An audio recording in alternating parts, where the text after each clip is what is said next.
তোমার যার কি কমু ভাই। আমি এক মাইয়া দেখলাম আমার পোলার লাগা, আমার পোলা আমারও ড্যাঙ্গাই গিয়ে আরেক মাইয়া বিয়া করে লই আইছে। মাইয়া একটা কম ওজনের, ঘরটা পুরো অশান্তি ঘুরে গেছে। মা আপনার চা। মামা আপনার চা।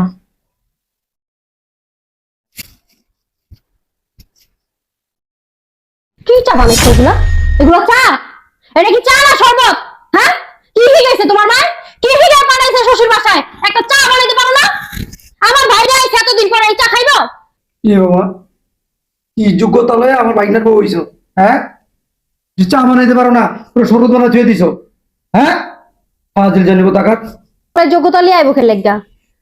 খালি কি হয়েছে সুন্দর মা? পরীক্ষা গলায় ঝুলা পড়লি হইছে। কি বাবার? জানো তো কি হইছে? হ্যাঁ? একটা কামে যোগ্যতা আছে তোর ঘর।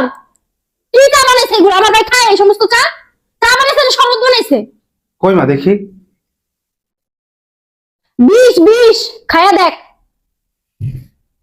মা, তুমি না বলে চা বানিয়েছে না শরবত বানিয়েছে? চা তো অনেক ভালো হয়েছে, চায়ের লিকারও ঠিক আছে, চিনিও ঠিক আছে, তুমি বলছো শরবত বানিয়েছে, কি কথা বলছো মা? আমি তোর মা, আমি যেটা কই হেডের উপর তুই কথা বল। হ্যাঁ? মা, আমি আসলে আসল ব্যাপারটা বুঝতে পেরেছি। আসলে এই চায়ের কোনো দোষ না, দোষটা হচ্ছে আমার বউয়ের আর আমার। কারণ আমি তো তোমার অমতো একটা গরিব মেয়েকে এই বাড়িতে বউ করে নিয়ে আসছি, তাই না মা? এটাই হচ্ছে আসল দোষ। আমি তো তোমার কথা শুনিনি। এই যে মেয়েটা